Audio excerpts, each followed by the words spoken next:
Welcome, friends, to this 15th day of the workshop on Satyarth Prakash.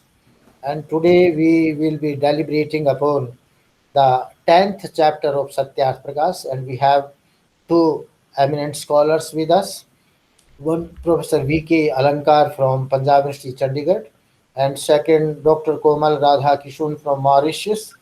But the first speaker is not available now, so I would like to start this session with our second speaker, Dr. Komal Chandra Radha Kishun, and I would invite Dr. Ashwini Kumar Rajpal from Canada, from Vancouver, the director of International Foundation for Vedic Science, to introduce our eminent speaker and invite him for the talk.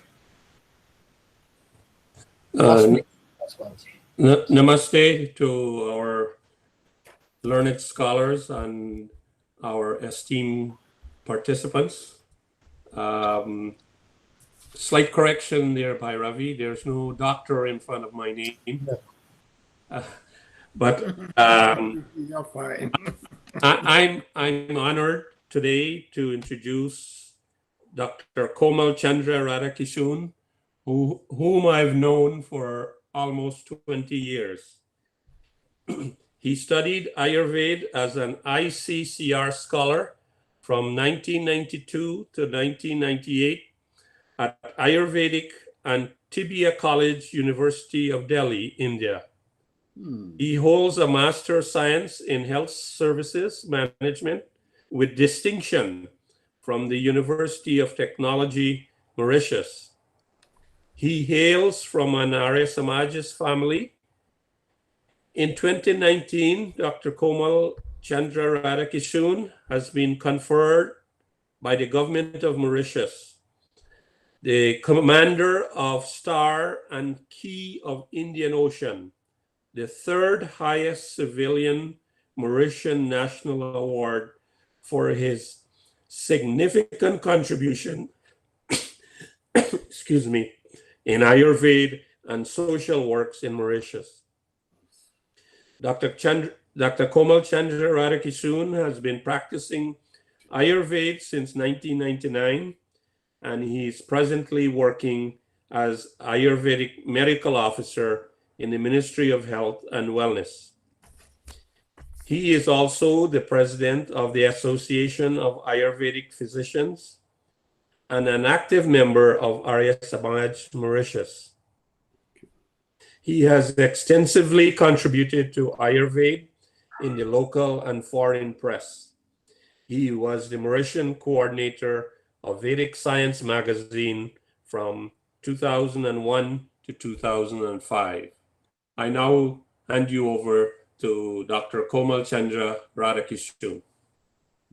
धन्यवाद आप सभी को नमस्ते and respected Professor Ravi Prakash Arya Chairman of the Maharishi Dayanand Saraswati Chair, Maharishi Dayanand University Rohtak, Ashwini Rajpal ji, Acharya Brahmdev ji, and respected scholars who are present today on this webinar, and those watching us on the Adarsh TV also. Well, it's a pleasure for me today to share a little light on the 10 samulas of Satyarth Prakash, which Maharishi Dayanand Saraswati wrote in 1874. Well, this 10 samulas, if we, my slides, is it visible to you and my voice is audible? It's okay? Yes, you're okay. Okay. So this samulas, Swami Dayanand has given guidelines about desirable and non-desirable conducts and permissible and non-permissible food. Well, the status of these 10 samulas is very important because the 10 samulas is to be read after Bhumika and the second samulas. So it is the second chapter. If we don't count the Bhumika, it is the second chapter that one has to read in the chronology of how to read Satya Prakash. Now, the aims of the Samulas is in fact a recapitulation of the ideas and principles in the Samulas 1, 2, 3, 4, and 7. And the main aim of Swamiji was to make the society noble, to make everyone Arya. And if you make someone Arya, we have to follow certain rules and regulations, certain norms, certain conducts, and certain ethics. And he has prescribed the five Mahayaj, namely the Brahma Yaj, prayer to God and Veda study, Dev Yaj, Havan, Bhut Yaj, that is Bali Vaishnav Yaj, Pitri Yaj, Atithi Yaj.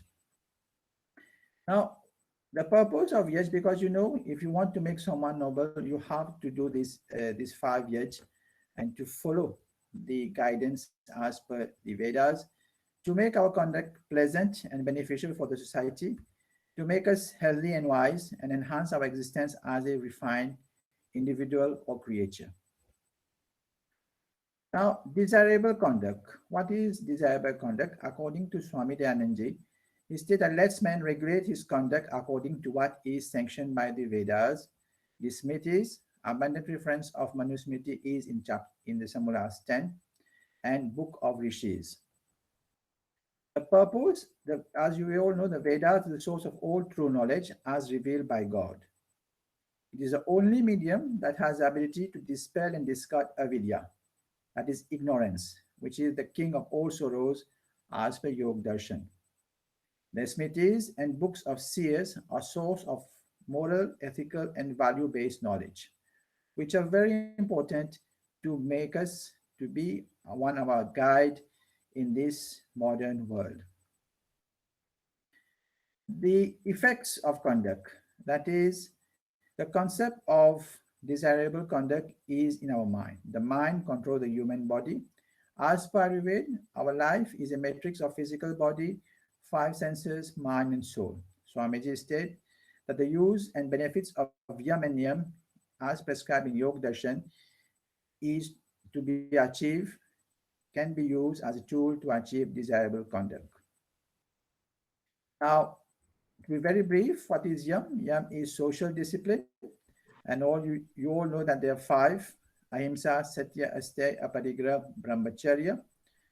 And we have also Niyam, which are also five: Soch, Santosh, Tap, Swadhyaya, and Ishwar Pranidhan. Niyam is very important. The internal discipline right now, the whole world is facing the COVID-19 pandemic due to the collapse of Yam and Niyam. Soch, can you imagine where we are using technology, high technology, we're using computers, we are connecting each other through media, social media, through this Google platform. We have to explain people about cleanliness.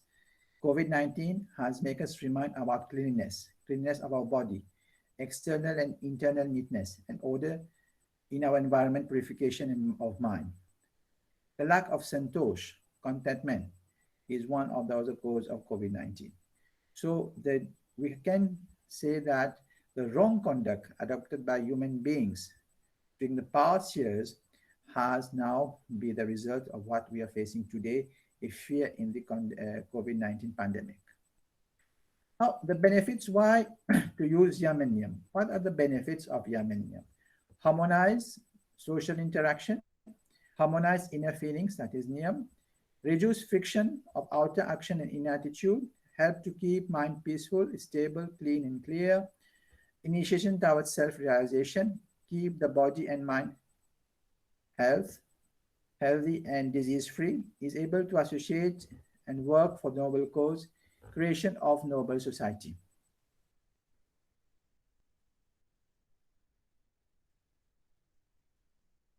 Now, the relevance of moral code.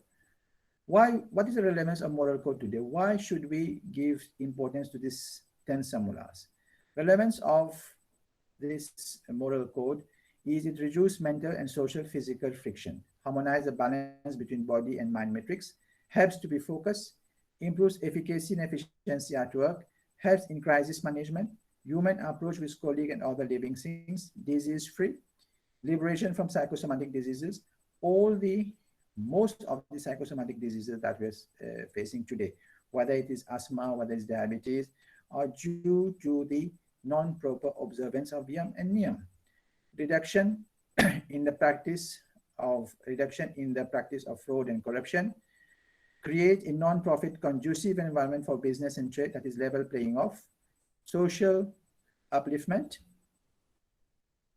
Now, this is about, we can say, the application of desirable conducts.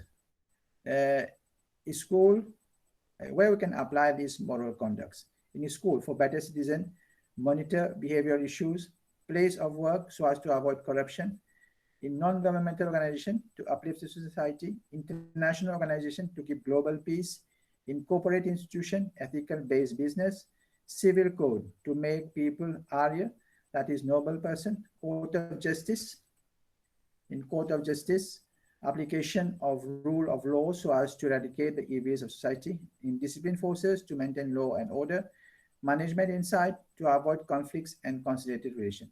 So you see, Swamiji was quite ahead, was visionary that conducts, the desirable conducts will lead to a very well organized and well efficient society. Now, we have the concept of moral conduct. Well, it is defined as good righteous or moral disposition. Moral conduct is primordial for achievement in life.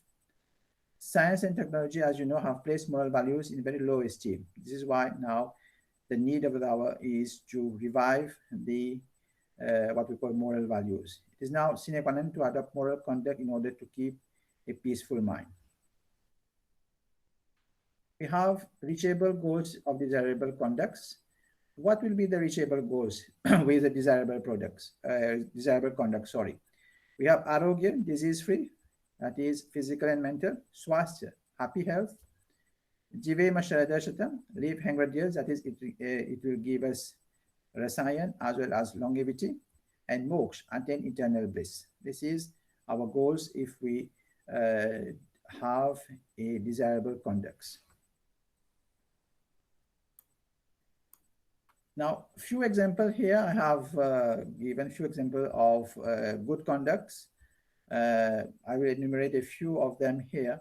To make friends with those who believe in God and to respect the authorities, to keep away from strife and animosity, and to be modest, humble, whatever circumstances, to be courteous, to speak truth, abstain from lies, to be clear in thought and speech, and to avoid nail biting, scratching in public. Do not cast evil eyes on women, youngers, and other person's spouse. So, and the important one is always venerate the people, these people, elderly people, learned people, pious and virtuous person. So these are a few examples of good conducts and its effects on health. Now, moral conduct, an external guide for living so as to have a stable health, physical, morally, and socially. It is a tool to control shortcomings of physical and mental attributes, just like lust, anger, fear, greed, anxiety, jealousy, ignorance, excessive delight, sorrow can give rise to psychological disturbance, increase in raj and tam, which consequently affects the three dosh as per Ayurveda, the three psychosomatic energies that we have. And sadvit, that is ethical approach, helps to restore sattvic gun and positive mind and a healthy body for each individual. So the conduct, the way we live is very, very important. And the way the adoption that we do, how we adopt our life is also very crucial.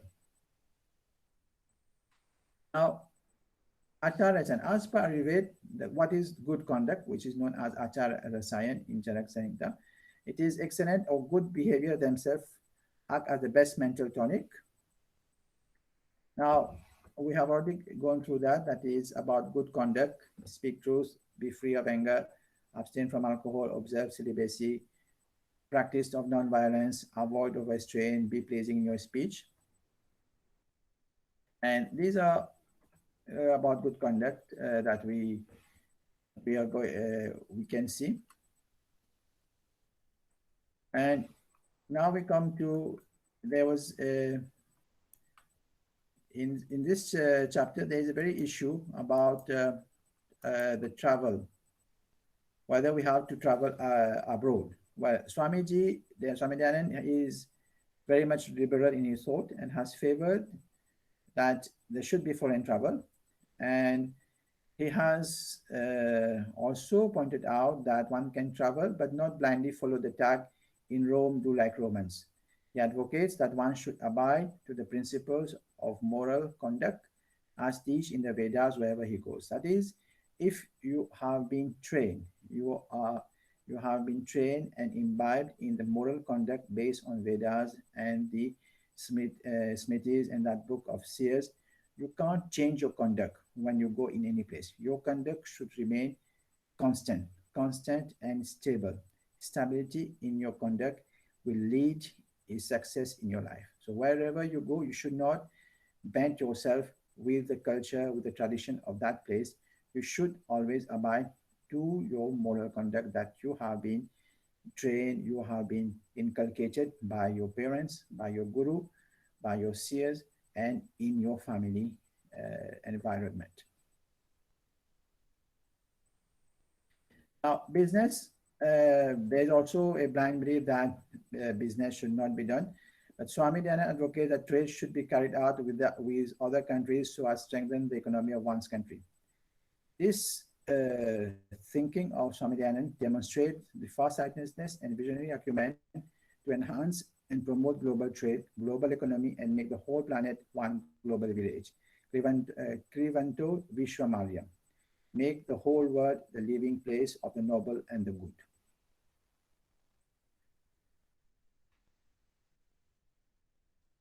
And we have hygiene and food. Swamiji prescribed that all food must be prepared in absolute cleanness. The way Swamiji has described how your kitchen should be clean and neat at the time of Swamiji, people were using what we call cow dung, that is gobar, to do the plaster, because we know cow dung has a purifying element in that and is antiseptic also. And this is now to keep everything clean when you prepare food is now a benchmark in the agro-food industry. And the whole process of food preparation is now checked in the name of total quality management. And each steps in the preparation of food has to be on a moral base, on a very moral conduct, that is, should be followed strictly without any fault. It should be flawless so that the food is acceptable in the market. So the hygiene plays a very big role in what we call in the food that we are having today. Who will prepare the food? This is a very good question that has come in this Samulas. Well, Swamiji has stated that the person, just like the Brahmin, Kshatriya, and Vaishya, that is those who are involved in intellectual work or in the security of the country or in business, should concentrate in the activities, because cooking food will take time. They have to prepare, they can't prepare their own food.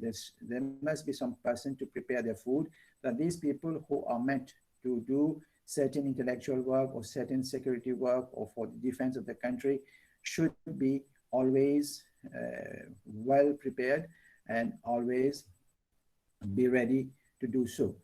This concept, you can see it's applied today also. You go in hostels, in university hostels, you find that there's a mess where the students, their only work is to study, so they don't have to bother to prepare their food. In armies, it is the same thing. The army is the same thing. You have a mess. In hospital also, doctors are not supposed to prepare their food. Doctors and nurses are given food. There's a mess that provide the food because they have to concentrate themselves to give the best treatment to the patient. So you see the application mentioned, all the words, all the that ideas formulated by Swamiji in this Samulas is totally relevant in today's world. There is nothing in this Samulas that is not relevant. And we can have, now there is another question of leftovers. The leftovers as prescribed, this is very practical what Swamiji has said. Each individual is unique. It has its own psychosomatic structure and digestive system. Eating leftovers will hamper one body setup. Risk of contagious disease will increase. There will be decrement in one's immunity. So this is why Swamiji was very far-sighted, Swami Dayanandji, and he totally banned the use of leftovers or anything that is that even among husband and wife. It has completely banned this practice. Now comes one other question: boiled and fried items. Well, that Swamiji has said that this is a prank that people have conceived, a gimmick. But Ayurveda, as per Ayurveda, which is the Vedic Shastra, which is prescribed in this Samulas to be referred as, and it advocates both practice, which Swami said. There are foods that we have to take boiled, there are food that we have to take fried. And as per modern science, we all know that there are certain vitamins which are water soluble and the other vitamins which are fat soluble. So both can be consumed. So this is, you should not go in the gimmicks, in all these tricks that people advocate, that boil or fried. So this is some things to be completely ignored.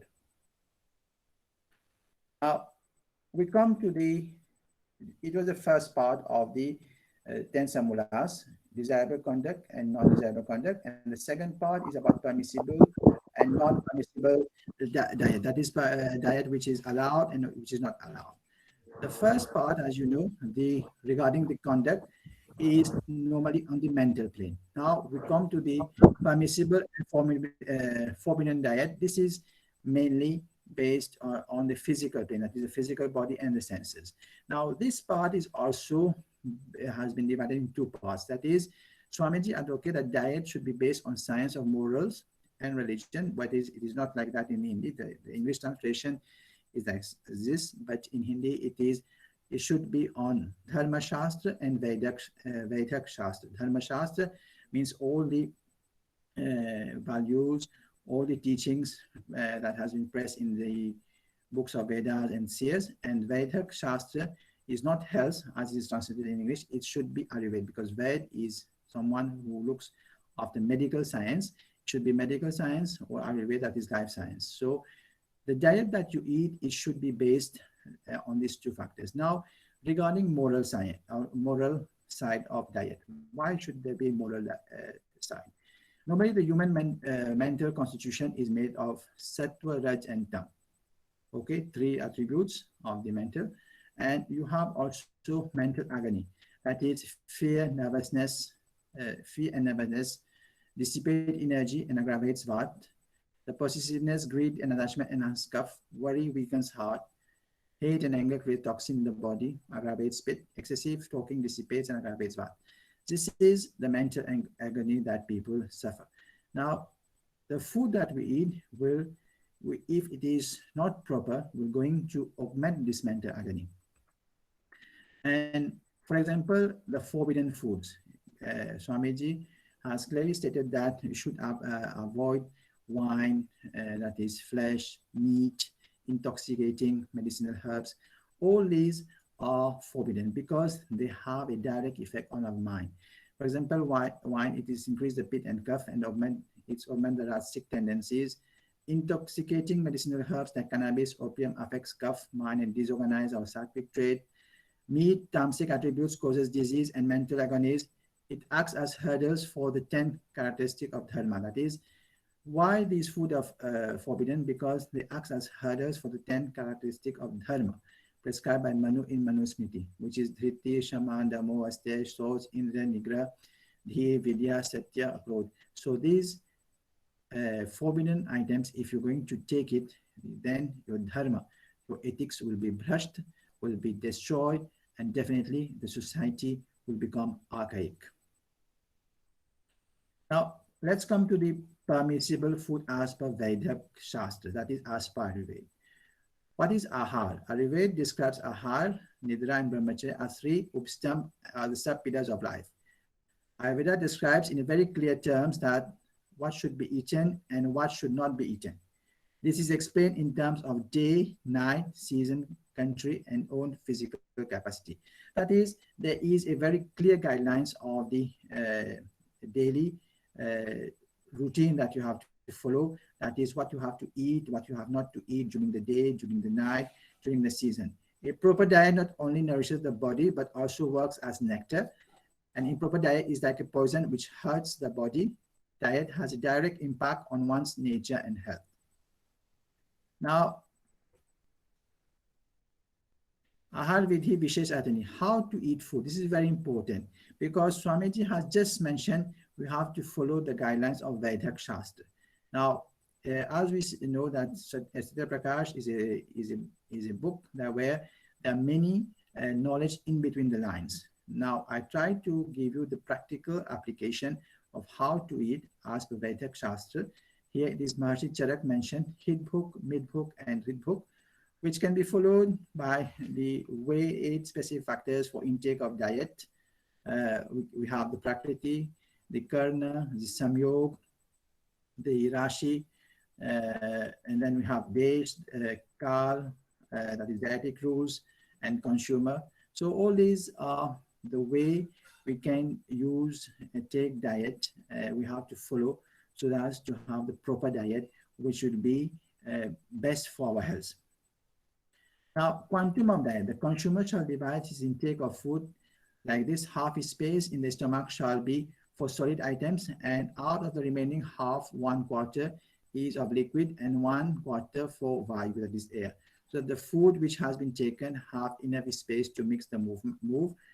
It promotes a beneficial digestion. So you see, the way we eat as per Vedic Shastra, that is Ayurveda, is very important. And the absence of the the absence of such guide will definitely entail in a diseased person, and your health condition will become very, very poor. The way we eat is very important. So this is the practical application of this 10 samulas, how to eat, because Swamiji is very brief on that, but we have to read in between lines. When you say Vedic Shastra, we have to go in detail what the Vedic Shastra are giving us, what the prescription, what the guide they are giving us, and what is the advantage of following such guide, whether it was meant for that time or whether it is still applicable. All the guides that have been prescribed in the past, in the Shastra, in Ayurveda Shastra, in the Ayurvedic classic, is still valid, because they have been meant for human being based on our behavior. It is after very deep thinking that these guides have been prepared. Now we come to the diet profile. This is the diet profile that Ayurveda recommends. Diet should be sattvic. It brings positive energy in body. So if you are taking a diet which doesn't give you positive energy in your body, definitely you're going to have negative effects, and the negative effects will be a ripple effect. That is, if you are negative, you're going to transmit negativity to your friend, to your family, and then definitely you are going to what we call have a society which is having a lot of problem, a lot of social problems, where there will be a lot of robbery, there will be a lot of murder, corruption, and no following of law and order. This will be the cause of a very bad diet profile, where you're using a lot of Rajasic and Tamasic food. You can see all the countries where the people are using a lot of Rajasic and Tamasic food, they have a high rate of murder, they have a high rate of social evils, high rate of what we call behavioral problems. And food should be prepared with joy and topmost hygiene, and food should be prepared at home. The kitchen should be a place of happiness and not sorrow. That is the center of the family. And Swamiji has favored home-based diet. That is because when you prepare a food at home, it is very much hygienic. And WHO, in a recommendation in 2003, has prescribed that all countries should follow the traditional method of cooking and eating. That is based on the cultural values and the tradition that they have made. They should not adopt that is modern way of eating habits, because these modern way of eating habits entail in disease, lifestyle disorders. So Swamiji was very much ahead of his time by prescribing for all of us that we have to use home-based diet and to have sattvic food.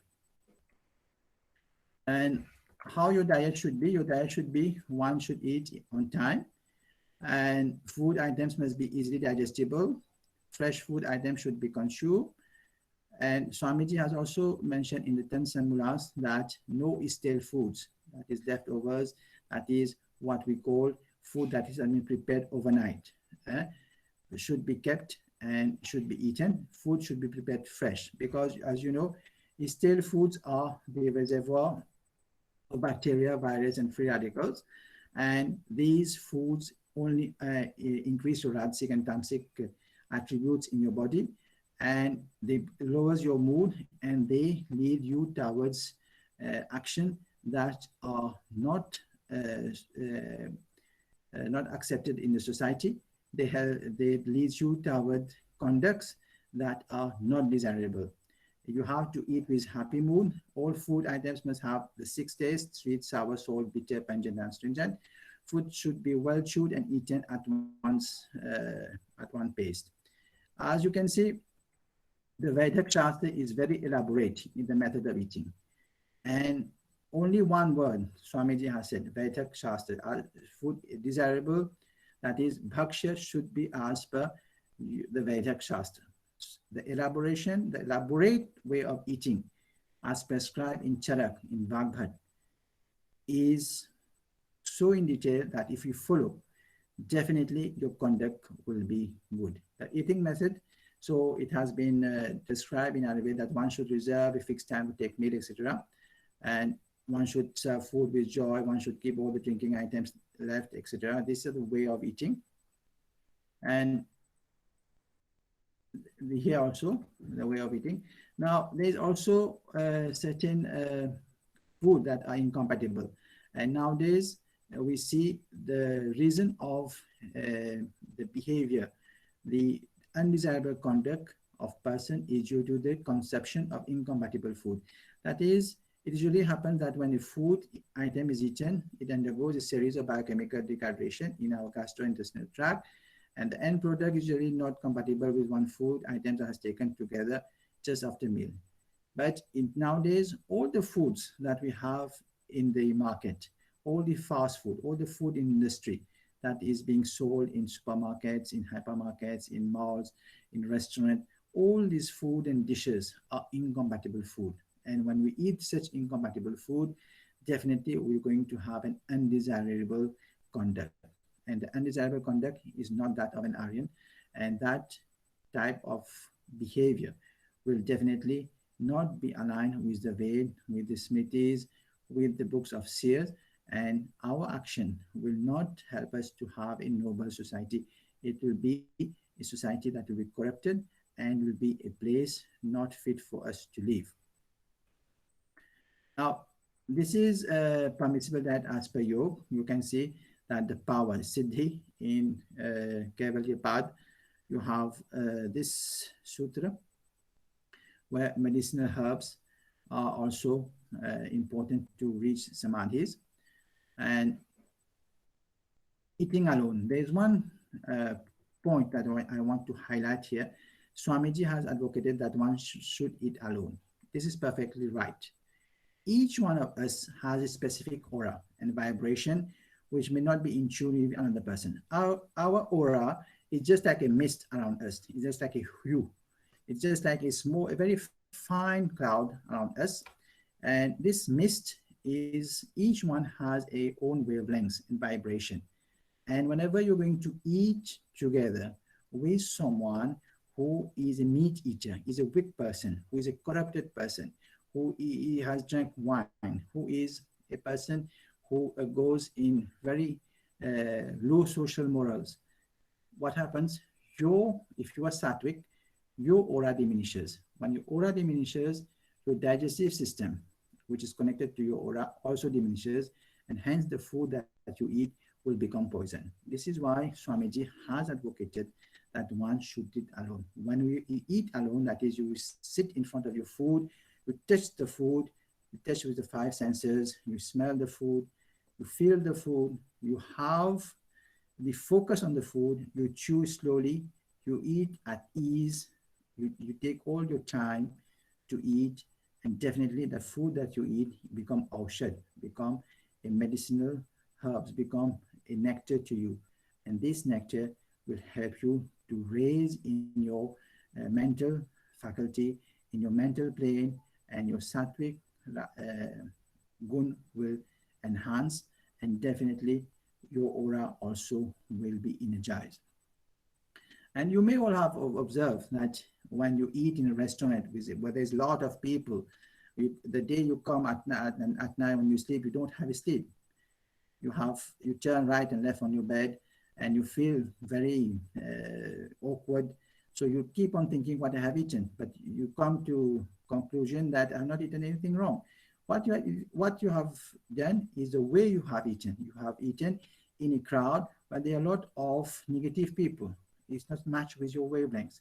This has diminished your biofire in your body, and definitely you are going to have certain immoral conducts. This is why people who eat a lot of fast food, they have very erratic behavior. And the behavioral problems that we face with children in school is basically, if we go in detail, it's due to the wrong diet. That is, they use what we call abhakshan, that is food that is not permissible, forbidden food, too much of salt, too much of tamasic and rajasic food that would enhance in the conduct. And definitely you can't have a nation where there are people are living on fast food and on rajasic and tamasic diet.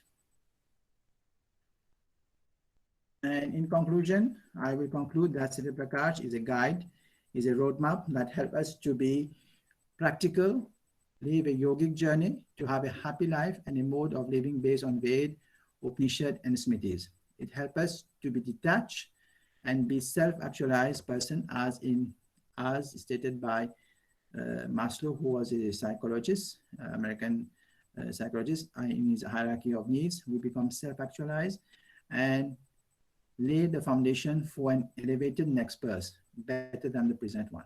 Thank you for your attention.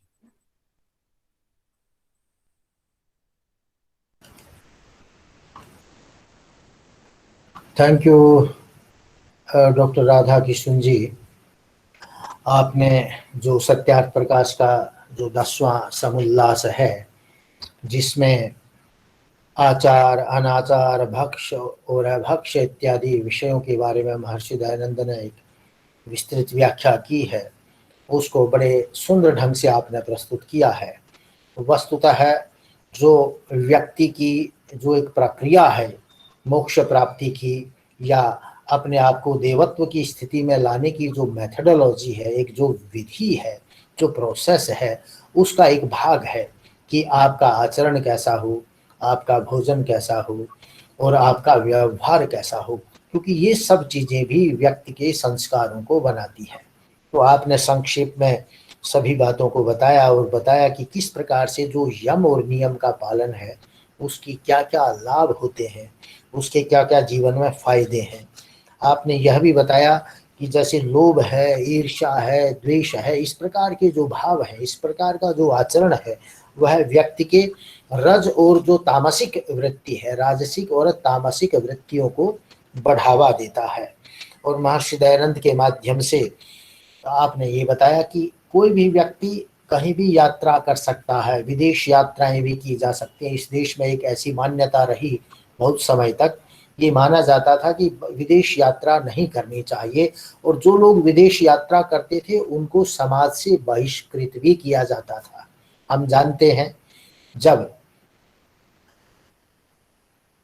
Ghazni ने ये गुजरात का जो मंदिर है प्रसिद्ध, क्या बोलते हैं उसको, उस मंदिर को लूटा और गजनी उस मंदिर के दरवाजे लेके चला गया। सोमनाथ, सोमनाथ का मंदिर।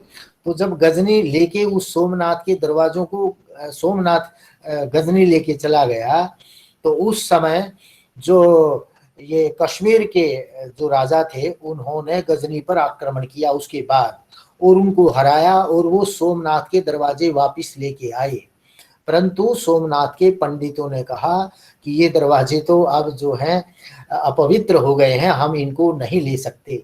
तब उन दरवाजों को, जिसको हम आज स्वर्ण मंदिर बोलते हैं अमृतसर में, उन पे वहां पर लगाया गया, वहां पर स्थापित किया गया। और उन महाराजाओं को भी, जिन्होंने विदेशियों को हराया, आतंकियों को हराया, आक्रांताओं को हराया, उनको भी बहिष्कृत कर दिया गया। तो इस प्रकार की जो एक रूढ़िवादिता इस समाज में पनप रही थी, महर्षि दयानंद ने उसका विरोध किया और कहा कि कोई कहीं भी यात्रा कर सकता है, परंतु वह अपना आचार और व्यवहार उसको नहीं भूलना चाहिए। सबसे बड़ी बात यह है कि अपने धर्म पर व्यक्ति टिका रहे।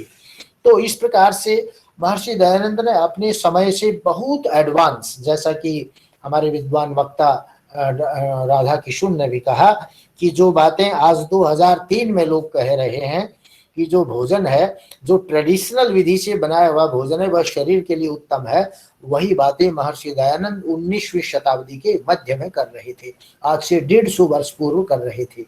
तो वो अपने समय से बहुत एडवांस थे। तो इन्होंने आगे बताया कि जो भोजन है, देखिए वहां पर महर्षि दयानंद जी बार बार धर्म युक्त, धर्म शब्द का प्रयोग करते हैं। वो धर्म का अर्थ वहां पर कोई रिलीजियस या सेक्टेरियन या कोई मतांतर का नहीं है, अपितु जो नैतिकता से युक्त है, जो मोरल वैल्यूज के साथ है, तो उसी को वहां पर धर्म कहा गया है। तो भोजन में भी भोजन कौन पकाए कौन न पकाए, महर्षि दयानंद ने उसके बारे में कहा है कि कोई भी व्यक्ति भोजन पका सकता है, परंतु वहां स्वच्छता आवश्यक है। और रसोई घर के बारे में भी विद्वान वक्ता ने बताया कि जो रसोई है उसमें प्रसन्नता का माहौल होना चाहिए। वस्तुतः स्थिति क्या है, जब प्रसन्नता से जो बनाया हुआ भोजन है वह भी शरीर को स्वस्थ स्वास्थ्य प्रदान करता है, शरीर को तंदुरुस्त बनाता है। इसलिए प्रायः कहा जाता है कि जो भोजन माता बनाती है उसका, क्योंकि जब माता भोजन बनाती है अपने परिवार के लिए तो वो बहुत प्रसन्नता से बनाती है कि उसके बच्चे खाएंगे, उसका परिवार खाएगा। तो उस भोजन को खाने से जो शरीर में ताकत और ऊर्जा प्राप्त होती है, वह होटल के या रेस्टोरेंट के भोजन से प्राप्त नहीं हो सकती। क्योंकि वहां का जो बनाने वाला रसोइया है उसका उस समय क्या विचार है, किस प्रकार की मानसिक स्थिति है, वह किसी प्रताड़ना में है, किसी दुख में है। अगर भोजन बनाते समय बड़े दुख के साथ भोजन बनाया जाता है तो वो भी शरीर में खाने से वैसा ही प्रभाव डालता है। जो व्यक्ति उस भोजन को खाएगा वह भी खिन्न हो जाता है, वह भी दुखी रहेगा। और जब प्रसन्नता से भोजन बनाया जाता है तो उसको खाने से खाने वाला भी प्रसन्न चित्त रहता है। तो ये जो इसका एक बड़ा महत्व है और महर्षि दयानंद ने इस पे जोर दिया। और जो कि हमारे विद्वान वक्ता है, क्योंकि वो आयुर्वेद के भी विद्वान हैं, इसलिए वो बार बार चरक और सुश्रुत के जो भक्ष अभक्ष का जो प्रकरण है उसको वो कोट कर रहे हैं। तो ये सब चीजें हैं हमारे भोजन के लिए। आहार, निद्रा, ब्रह्मचर्य, इनको आयुर्वेद में 4 चीजों को उपस्तंभ कहा गया है। आहार को, निद्रा को, ब्रह्मचर्य को, क्योंकि इनका भी एक बड़ा रोल है। आप उचित समय पर भोजन करें, जो समय भोजन का है उसी पे भोजन करें। अगर हम भोजन का समय बदलते रहते हैं तो उससे जो शरीर का जो स्वास्थ्य है वो समाप्त होता है। और आयुर्वेद की इन्होंने बहुत अच्छी बात की, कोट की कि भोजन कितना करें। बड़ा सुंदर वहां कहा कि पूरे अपने जो आपका स्टोमक है, जो पेट है, या उसको 2 भागों में बांट ले। आधे भाग में तो आप ठोस आहार करें और जो जितनी भूख है उसमें से आप आधा लिक्विड पिए और आधा उसको छोड़ दे वायु का स्थान, ताकि वायु भी इधर उधर गति कर सके। आप ठोस ठोस के अगर आपने पेट को भर लेंगे कचरा पेटी की तरह, तो स्वाभाविक है कि आप बीमार होने लगेंगे, गैस्ट्रिक ट्रबल होने लगेगी और अनेक व्याधियां, जो वातजन्य व्याधियां हैं, वो शरीर में बनेंगी। क्योंकि जब वात प्रकोपित होता है तो वातजन्य व्याधियां, आयुर्वेद में कहा 80 व्याधियां हैं, कफजन्य तो 20 हैं, और जो पित्तजन्य है वो केवल 40 व्याधियां, और जो हमारे वृद्धावस्था की व्याधियां वो तो सारी वातजन्य है। इसलिए कम भोजन खाना अत्यधिक उपयुक्त है।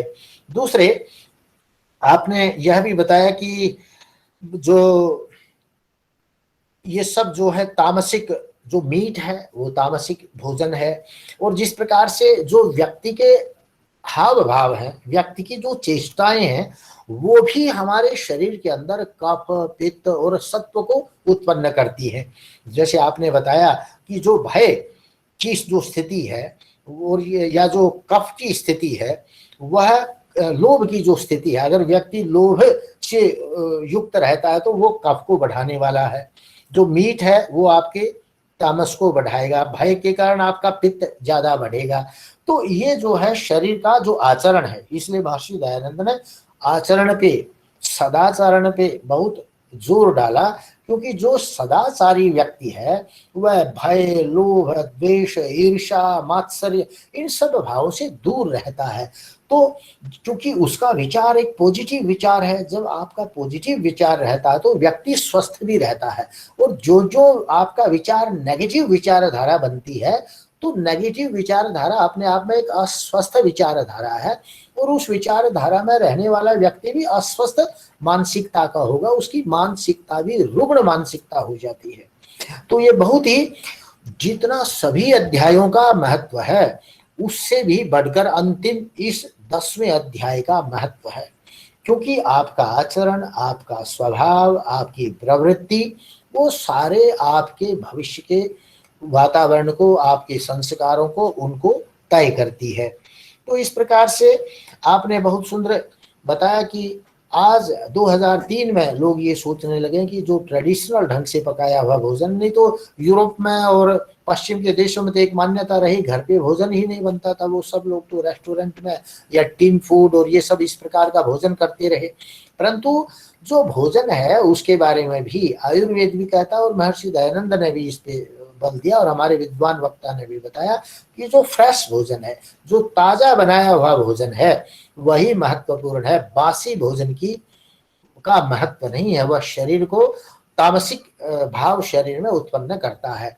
तो जो लिक्विड भोजन है, जो जितना जो कम तला हुआ भोजन है, और जितना ताजा भोजन है, जितना फ्रूट और इनसे संयुक्त भोजन है, वो सात्विक भोजन है। हमारे विचार में भी, हमारे मन मस्तिष्क में भी सात्विक भावों को जन्म देता है। तो ये एक बहुत बड़ा महत्वपूर्ण है, इन्होंने बात की। और साथ साथ इन्होंने ये, महर्षि दयानंद भी ये कहते हैं, जो भोजन है ना उसमें 6 रस प्रधान होने चाहिए, 6 रस होने चाहिए। जिस प्रकार से आज वैज्ञानिक डाइटिशियन और डॉक्टर्स बात करते हैं कि सभी विटामिन भोजन में होने चाहिए, तो हमारे यहाँ आयुर्वेद में तो 6 रसों की व्यवस्था है। मधुर, तिक्त, कषाय, कटु, लवण, ये जो 6 रस हैं, अगर इन 6 रसों से युक्त हम भोजन करते हैं तो अपने आप जो भोजन है उसमें सारे मिनरल्स, सारे विटामिन्स आपको प्राप्त होते हैं। और इन्होंने एक और प्रक्रिया बताई कि किस प्रकार से जो लिक्विड पदार्थ हैं उनको दाएं रखा जाए, चावल को मध्य भाग में रखा जाए। और एक और महत्वपूर्ण इन्होंने हमें बताया कि, और वो आयुर्वेद में भी उसका बहुत बड़ा वर्णन है कि विरुद्ध आहार का ध्यान रखें। जब आप भोजन करें ना, कुछ आहार प्रकृति विरुद्ध है, उनकी अपने आप भी प्रकृति मिलती नहीं है, सातम्य नहीं है, वो सुइटेबल नहीं है एक दूसरे के। तो विरुद्ध जो आहार है उसमें क्या क्या है, जैसे कि आपने कुछ उदाहरण दिए, बहुत लंबी लिस्ट है आयुर्वेद में। आपने बहुत अच्छा बताया कि जैसे मछली है उसके साथ दूध नहीं लेंगे आप, और मूली है, मूली के साथ दूध नहीं लेंगे, प्याज के साथ दूध नहीं लेंगे। और हमारे यहाँ एक दही बड़े बनते हैं, दही बल्ले बनते हैं, और वो जो बल्ला होता है वो उड़द की दाल का होता है, और दही के साथ उड़द की दाल का तो बहुत ज्यादा विरोध है, एकदम आपके बीपी को शूट अप करेगा। इसलिए जो बल्ला बना हुआ है वो मूंग की दाल का हो तो आप दही के साथ खाएं, उड़द और दही का भी मेल नहीं है। इसी प्रकार से आपने बताया कि जो शहद है और घी एक इक्वल मात्रा में, समान मात्रा में अगर खा लिया जाए तो वह भी मृत्यु का कारण बनता है और उसका कारण बनता है। तो ये सब चीजें बड़े महत्वपूर्ण इशू है, और इसीलिए माता को भी बहुत शिक्षित होना आवश्यक है। विद्वान को ही भोजन बनाने का अधिकार दिया है, क्योंकि जो आपका रसोई घर है वो एक बहुत बड़ा दवा खाना भी है। वो आपको स्वस्थ रखने के लिए आवश्यक, आपको किसी दवाई की आवश्यकता नहीं, अगर उचित मात्रा में सही ढंग से भोजन मिले। जैसे हम न देखिए, कुछ चीजें हम भोजन में परमानेंट प्रयोग करते हैं, जैसे हल्दी है। हल्दी त्रिदोष घन है, वात पित्त कफ का घन उसको नष्ट करती है। तो हल्दी का प्रयोग हर समय किया जाता है।